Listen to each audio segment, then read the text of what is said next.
Hello, good day, amiga. Tignan natin yung chicken adobo.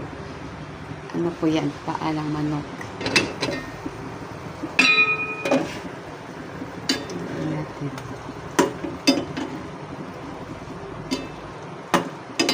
Yan. Pag ako po nagluto ng paa ng manok, pinapakuluan ko po muna siya bago ko adubuhin. Halo-haloin natin para pantay. Malalapat po yung dahon ng laurel. Ano po yan? Galing sa Italy. Bigay ng kapitbahay. Yung laurel nila nakarating na sa Pilipinas. Lapat. Binigyan ako ng isang plastic. Tignan natin yung sinain kung luto na ba.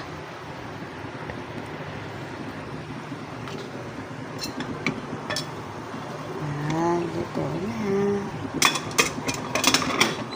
Pwede sa adobo.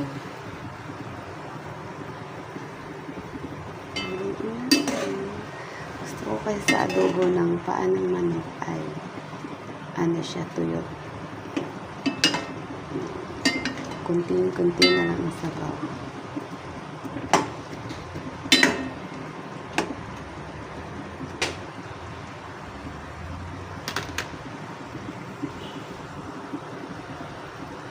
Bye, amigo, amiga. Salamat po.